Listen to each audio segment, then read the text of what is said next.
奇怪，都没有别人来过。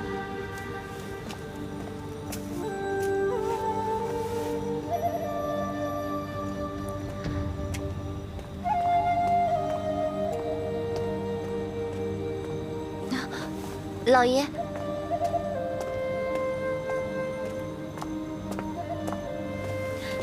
让奴婢来拿吧。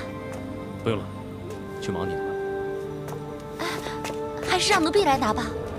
没事，没事。别多管闲事。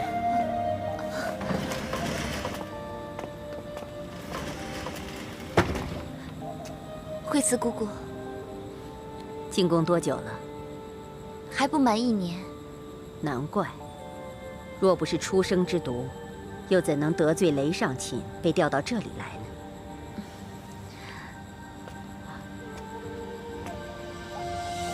为什么这里都被黑布围着呢？老爷跟夫人没有品质的吗？为什么都只叫老爷跟夫人呢？奇怪。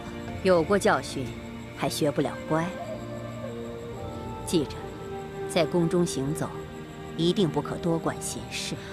那什么叫管闲事啊？这可真是个好问题。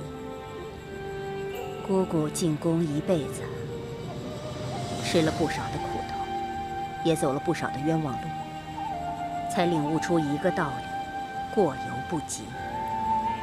只要是宫中的事情，包括自己的主子，既不可太疏离，亦不可太过亲密。为什么？你自己好好的琢磨一下吧。如果明白，保证你受用无穷。那这跟多管闲事有什么关系啊？惠慈姑姑，求你教教我吧。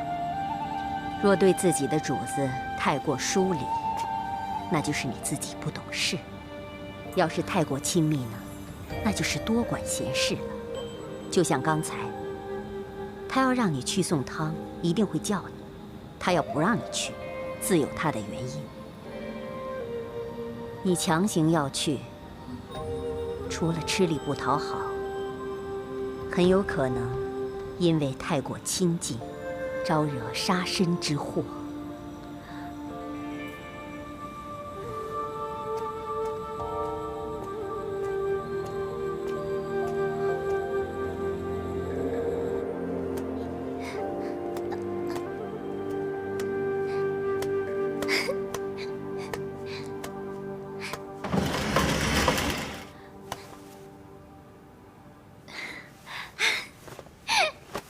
小凡，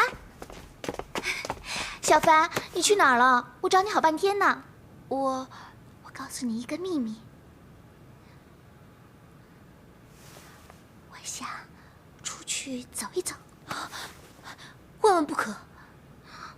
爹娘也这么说，为什么不可呀？我只是一个小奴婢，什么也不知道。爹娘也不知道是怎么一回事。我很担心，这辈子都可能困在这个地方。小凡，夜已经深，我们就出去一会儿吧。既然不知道什么时候才能出去，那我们就闯一回。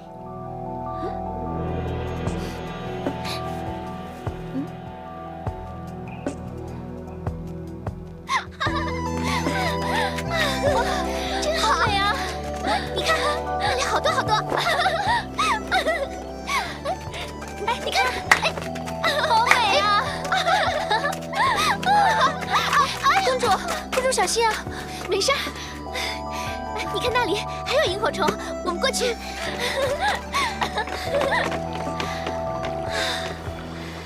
满天星星，很久都没有这样开心过了。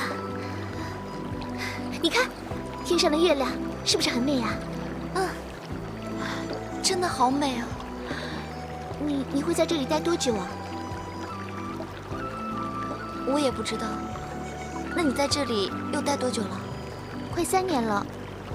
起初，爹娘说这样的生活只需要忍耐一段时间就可以了，没想到日复一日，年复一年，就到了今天，在这里是没有自由的，只有我们一家，周公公和惠子姑姑，就好像坐牢一样。外面是怎么样的世界，我已经忘得差不多了。恐怕再这样待下去的话，真的会全部都忘记。如果再这样子被困下去，我真的会发疯的。以前我遇到不开心的事情，就会坐在家里的空地上，看星星，看月亮。这样呢，就会忘记所有不开心的事情。可是我连这样的机会都没有，要不是你来了，我还只能整日面对黑帐，暗无天日的。喂，我是说，你想说什么呀？我是觉得你挺可怜的。我长这么大了，真的是第一次有人敢这样跟我说话。是吗？那我是不是说错话了？没有，你说的是真话。他们都不敢在我面前提到这样的话题，即使我提出来了，他们也会是否定的。以前我以为只有我们这种远离家人的奴婢才是最不幸福的，没想到还有比我们更不容易的。至少我们还可以出去走走，不会被软禁起来。是啊，我真的很羡慕你。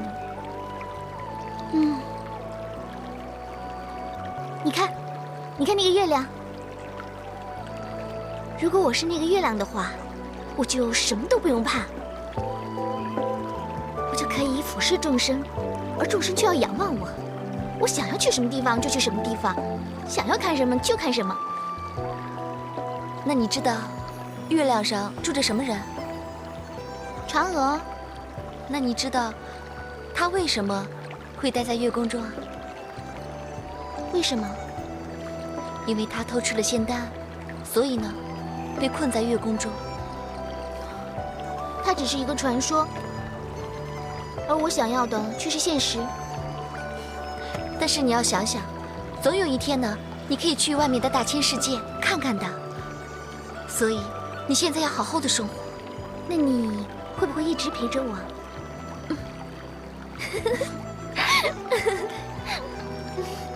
我们该回去了。我们就再多玩一会儿吧。可是万一被人发现的话……好了，回去就回去嘛，没趣，走啦，走啦，来，接着来呀！孟夫、孟凡，萧马怎么样了？我被鲁公公臭骂了一顿，说就算失踪的宫女曾经在梅院干过活，可是在梅院干过活的宫女也没有全部失踪嘛。说如果是真的话，那谁会去代替那个蒙聂啊？哎，你说为了救他牺牲别人，那值得吗？真的没有办法了吗？哎，那个是上官婉儿大人啊，没有镇平十句，谁敢得罪他？也许这不过是嫉妒上官大人的人说出的流言蜚语，重伤他吧。当初我跟姐姐刚进宫的时候，是谁在鲁公公面前说长道短的呀？散播谣言，你不是其中一个呀？我还不是为了姐姐留在宫里边吗？你怎么倒过来怪我呢？你们两个别闹了，现在最要紧的就是怎样把蒙聂救出来。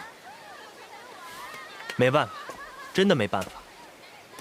我敢说啊，上官大人是皇上身边的大红人，天底下敢得罪他的，恐怕只有皇上最宠爱的2位张国公，还有他最宠爱的女儿太平公主，哎，还有他最信任的侄儿梁王武三思。小马，你不是跟2位张国公的侄儿很熟吗？你说的是张灵珍张公子吧？他对我倒不错，不过这个人一向喜怒无常，对他不喜欢的东西，他一概不予理睬。而且他久病缠身，叫他帮忙，我觉得，事在人为，任谁都会有被打动的时候，只要我们知道他对什么心动就可以了。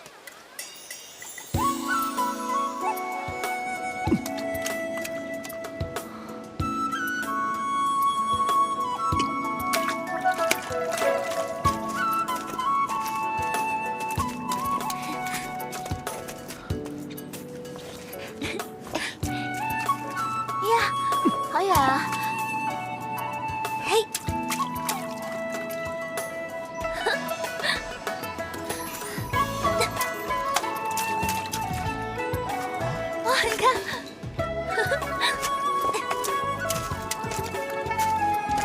奴婢孟凡叩见张公子。你们在拿什么打水漂？怎么会跳这么多呀？就是这个。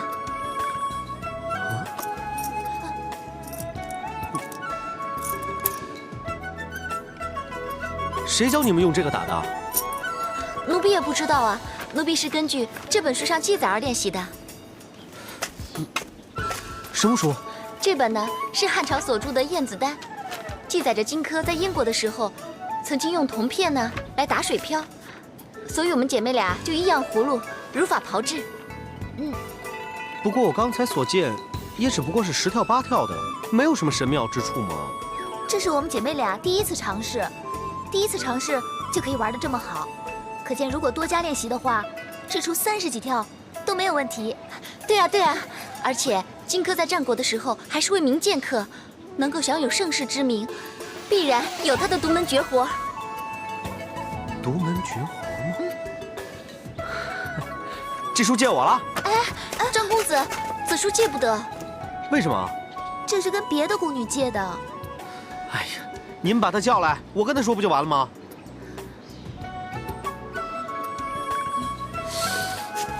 把他叫过来就这么难吗？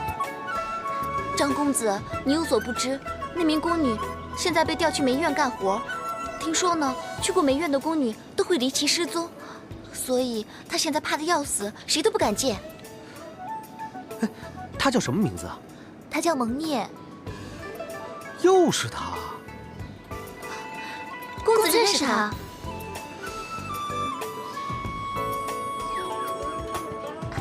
她打水漂的功夫啊，实在到家。她也答应教我们姐妹俩，所以啊，她把这本书借给我们。可如今，如果她当初没有进梅院的话，那她一定可以倾囊相授的。但是如果现在张公子有兴趣的话，那我们就想想办法。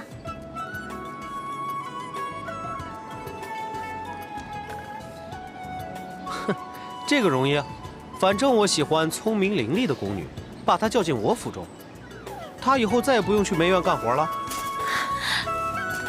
多谢张公子出手相救。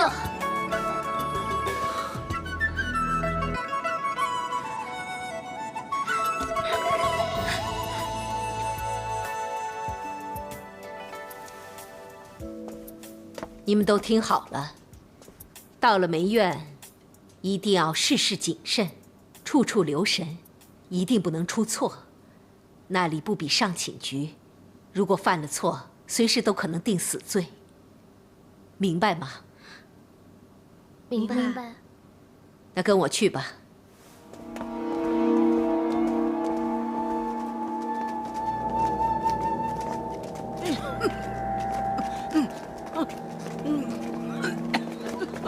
公公，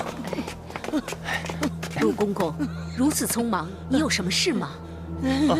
雷上卿，奉陈夫人下令，命蒙聂进府伺候。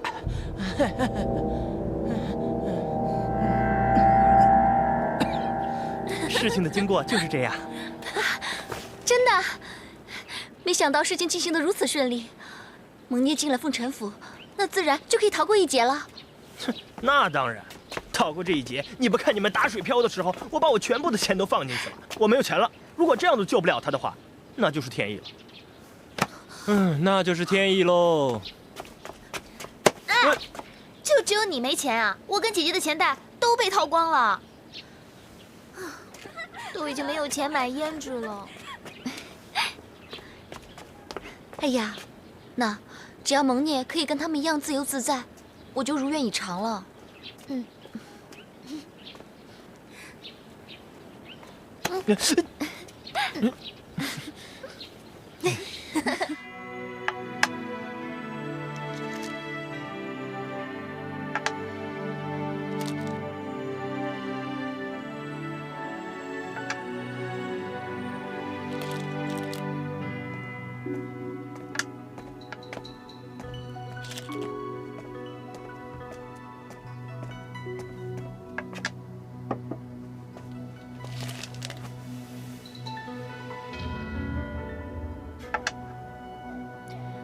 怎么了？奴婢见小姐一直待在房间里，没有出过房门半步，所以想进来看看小姐。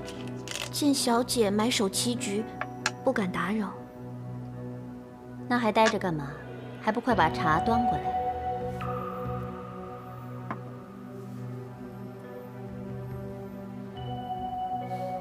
怎么了？觉得奇怪吗？一般人通常都是对手博弈，但小姐经常一人博弈，如今更是面对2局4方，1子下4方对，而且似乎还各有所依，各有所惧，让奴婢不得不惊讶。我喜欢一个人博弈，因为一个人博弈可以饰演2方，可以学习对手如何思考，如何决策，才会控制对方。其实，自我博弈更是妙不可言。是这样吗？那假如一方就是1人，如今小姐面对2局4方，就是要面对3人，要分演3名对手，想他们所想。你说对了一半，我的确是摸索对手的所思所想。对了一半，那错的呢？错的那半是，我不是饰演3方，而是4方。4方？没错。在这2局4方里，没有一方是我，我是一个人分演着4个角色，尝试想出他们如何思谋，如何落子。好难啊！其实这一点也不难，你只要知道他们是谁，这个一点都不难。奴婢越发被说糊涂了。其实这4方群雄不止我认识，你也认识的。我也认识。这方是梁王武三思，这方是太平公主，这方是太子李显夫妇，这方是相王李旦、李隆基父子。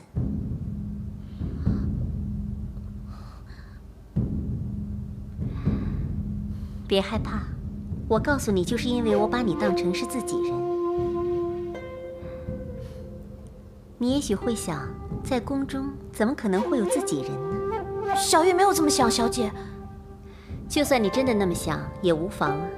在宫中确实是不可以有自己人的，因为你不知道自己人何时会变成出卖你的敌人。小月从来没有这么想，小姐。你有本事出卖我吗？没有，小月当然没有这个本事。起来吧。是，小姐。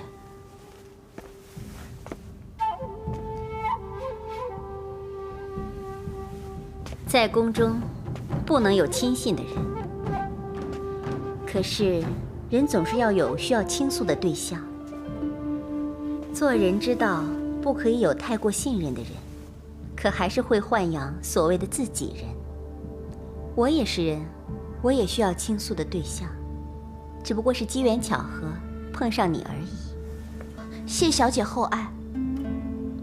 不过，当个权贵显要的自己人，代价可是不小的。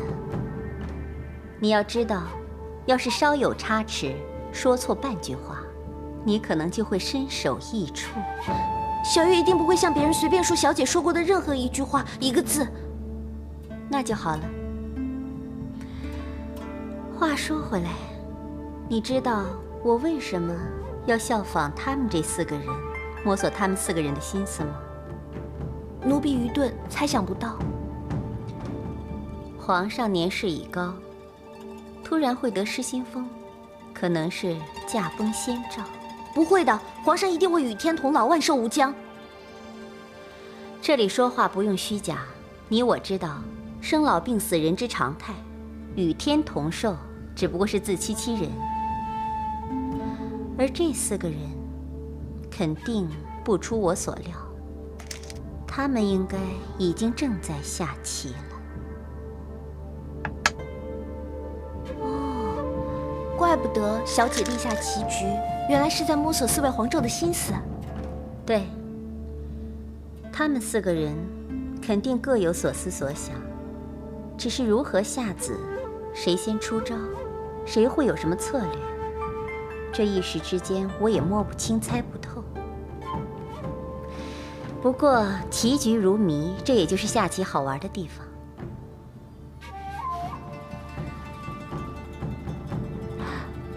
糟了，小姐怎么了？这盘棋我少算了一个人。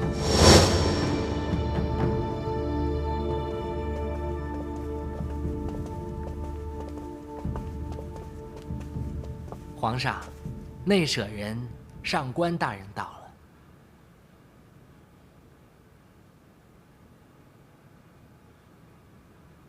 你来了。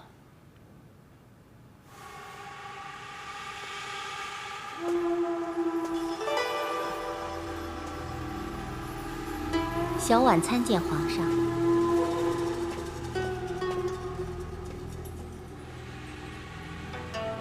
未知皇上召见小婉来，有什么要紧的事吗？没什么要紧的事，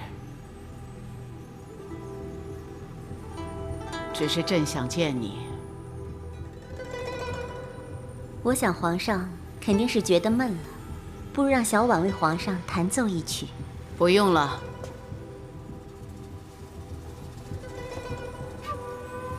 那皇上想要小婉做些什么呢？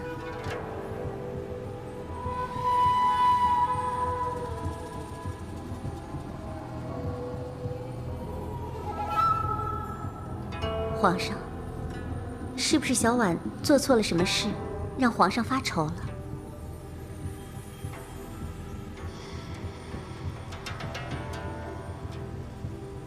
那皇上召见小婉，所谓何事？只需要你一直坐着，陪伴朕就可以了。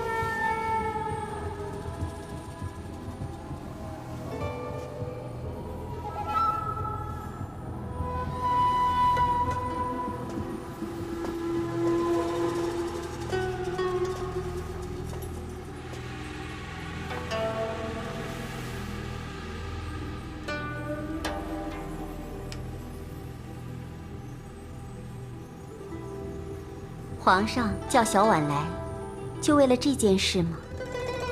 你静静地陪伴朕，可以吗？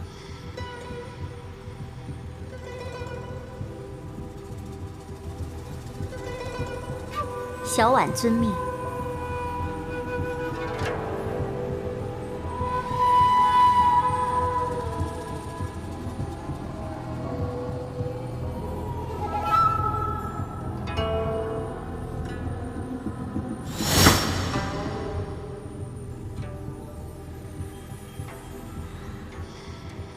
皇上召我觐见，却什么事也没有让我做，只让我坐在那儿，会这么简单吗？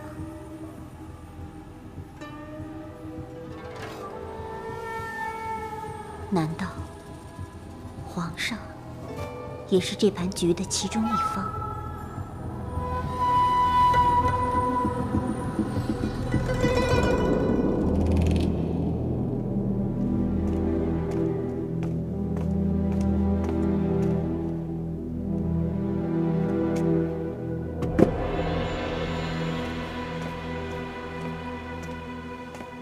公主，吃点东西吧。公主想得如此入神，是还在担心皇上的龙体欠安吗？我不是担心母皇的病，而是琢磨不透母皇说的话。皇上说什么了？当日探望母皇的时候，母皇突然旧事重提，说曾经做了对不起我们的错事，问我们会不会记恨他。当时所有人都不知所措，当然也没有人敢说出真话。那是当然了，要是谁敢说皇上犯了错，那可是会被杀头的。没错，皇上怎么可能做错事呢？当年驸马的兄长薛仪，连同李氏宗亲李冲合谋造反，可是驸马没有参与啊。但是皇上还是要置他于死地。公主还是不能释怀。当然，薛少是我一生最爱的男人，可是母皇却杀了他，因为他想我嫁给他的堂侄儿武幽忌，笼络武氏一族，好助他登基为帝。难道公主记恨于心，想要报仇吗？恨，我当然恨。可是这仇我却不想报。为什么？因为母皇让我明白胜者为王的道理。王皇后败了，所以死了；大唐去了，所以有大周。薛少不是被冤死的，而是形势所迫，不得不死。所以我现在不要报仇，我要的是权，天下大权。公主，你真的想跟太子、武王爷他们争权吗？我也不知道，我不明白，母皇为什么突然之间再次触动所有人的伤口？这背后是不是有别的深意？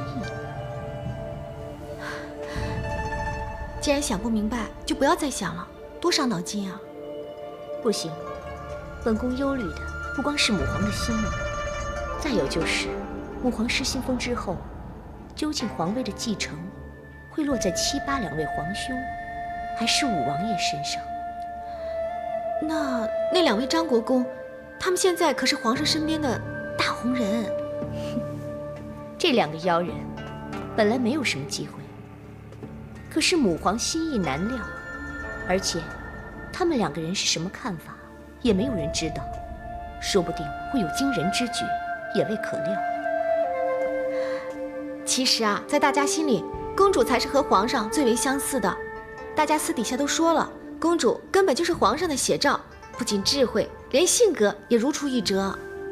虽然我和母皇很是相像，但是要想相提并论，如今还不是时候。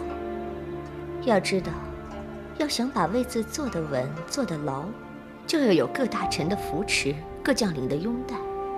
要是没有的话，就算让你坐上了那把龙椅，很快也会把你赶下去。那公主还没到时候吗？2张、3司跟本宫都有部分的兵马，可谓旗鼓相当，谁也压不了谁。至于8皇子，虽然稍逊，但是他也有自己的兵符。太子表面无权无势，但是在朝中有不少狄国老的门生弟子，跟狄国老一样拥戴太子。如今的形势，谁也别想独领风骚，一统天下。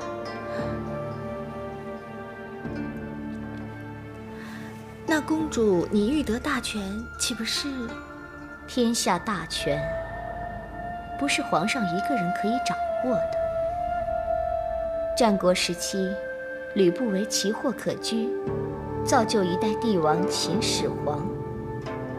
如果本宫也可以造出一个皇帝来，那还不是一样拥有天下大权吗？造出一个新皇帝。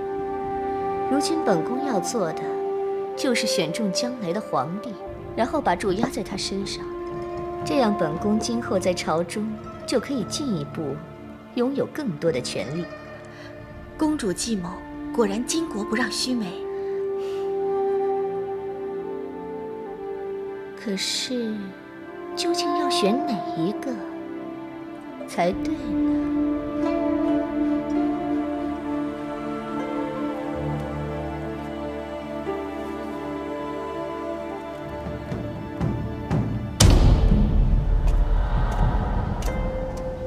孩儿啊，还在担心皇祖母的病情？是啊，爹。看你这么焦虑，还有其他事情吗？孩儿一时也说不出所以然，只是总觉得心里忐忑不安。哦，王爷、三公子，据探子回报，太平公主在府中被人在点心里下了毒。能阶啊，会是谁向令月下如此毒手？皇祖母一夜疯狂，觊觎皇位者必然急扑而出，把视为竞争者逐一消灭。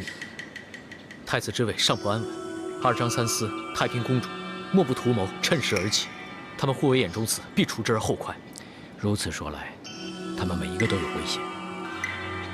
如今皇城之内，就好像是一个大的鱼池，他们便是水上浮游，根本没法知道池水之下何时扑出鲤鱼，拾起果腹之物。正因为如此，孩儿才不赞成爹你眼下出行。爹知道你担心爹前去探望，马上变成别人的目标，会在途中险遭不测。可是不管怎么说，令月她也是爹的妹子嘛，明知道她遇险，也不理睬吗？孩儿不是不理睬，不过此行实在是吉凶难料，爹你一定要多加防范。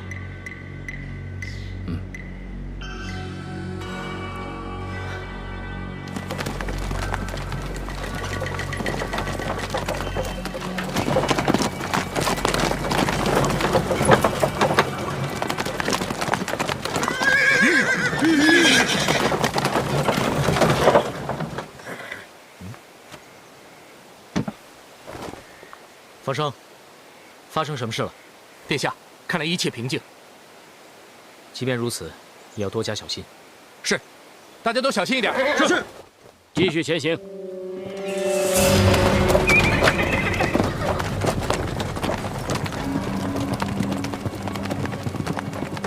荣基啊，你认为害你皇姑的人到底是谁？除了父王之外，太子、太子妃、三思，他们全都有可能是害皇姑的凶手，甚至皇姑她本人也是有这个可能的。皇姑她已经被暗算中了，你还要怀疑她？亲眼所见都未必是真的，何况如今只是听闻，还有张易之、张昌宗他们也都有这个可能。那两个妖人也有可能啊。地位争夺，离无两世，必不相让。这一点谁都能想得到。如果二张暗中挑拨，便可坐收渔翁之利。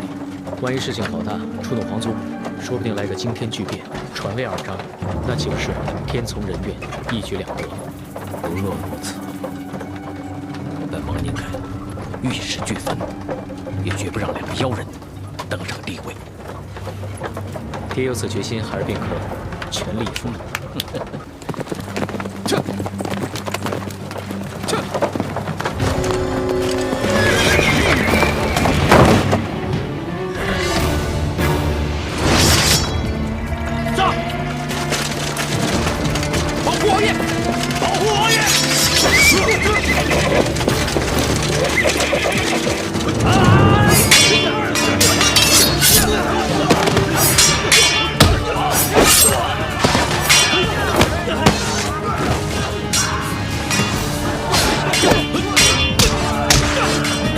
小心，爹！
你们是哪路人马？求财还是要命？我们乃相府中人，如果有什么不测，朝廷一定不会放过你们的。我们不要财，要人命！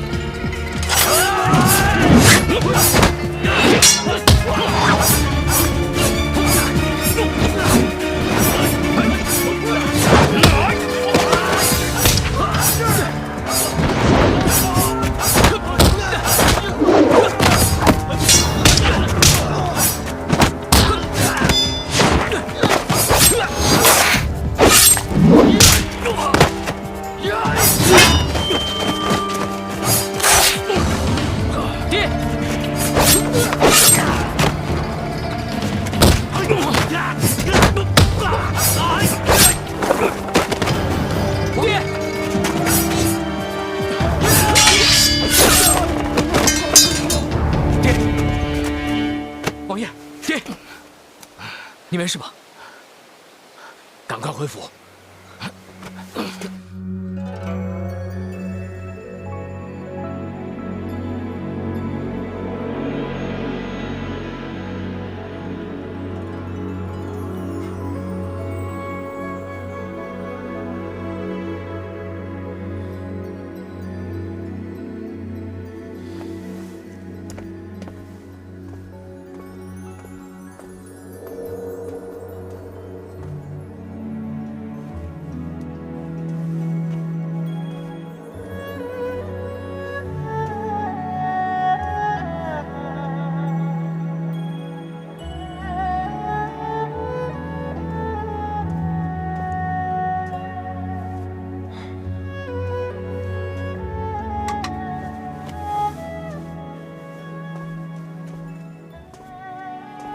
贤，怎么了？怎么心神不定的？不知皇妹现在究竟如何？不是已经让御医看过了吗？没事儿。究竟谁下的毒手？为何加害皇妹？依我看，也许是你那个老不死的母皇干的。怎么会是母皇？那可是母皇的亲女儿啊！亲女儿？亲女儿怎么了？你不是他的亲儿子吗？啊，还不是被他流放了14年吗？重润仙惠不是他的亲孙儿吗？啊，那还不是被他这个亲祖母给杀害了吗？啊！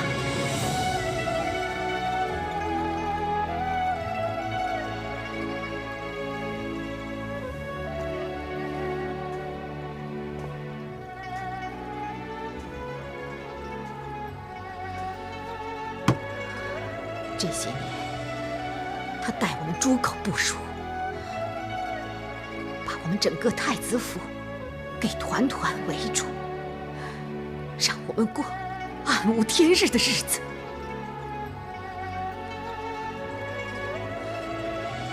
我要抽他的筋，扒他的皮。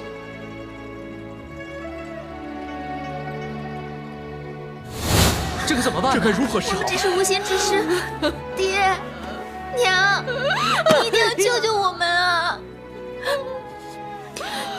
圣旨已经颁下，我还有何办法？那你总不能见死不救啊！夫人，不是不救，是不知道该如何相救。母皇品行你也知道，从来都是说一不二。到这个时候，我还能做什么？如果要是可以的话，我愿意用自己的生命去代替他们。你去求他呀，去求他呀！你求求他，多一点时间也好，多一点点时间也好啊！好。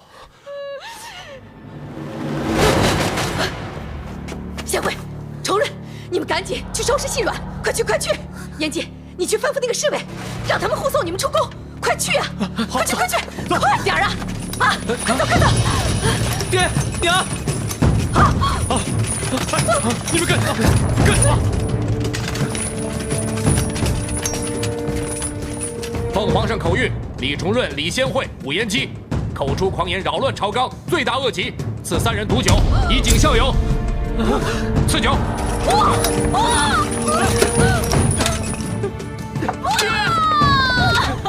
娘！救我！救我！重润，别急！重润，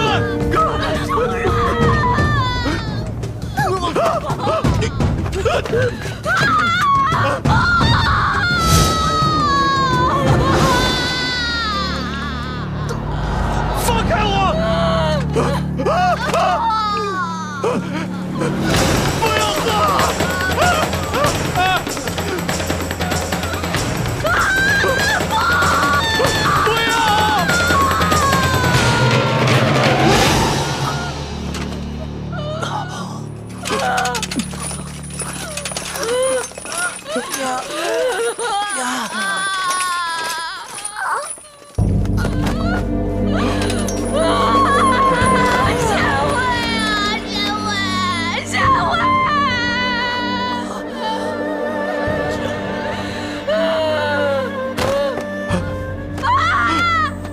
爹。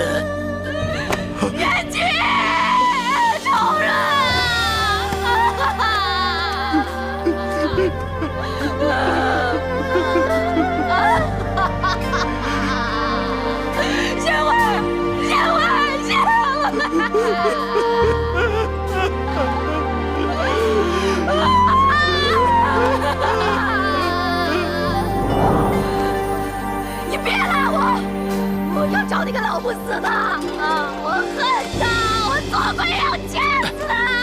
哎呀，你小心啊！快，惠慈公公，赶快派人送太子妃回皇休息！快来啊！快点来人！快点！我忘不了他的仇恨，你放开我！放开！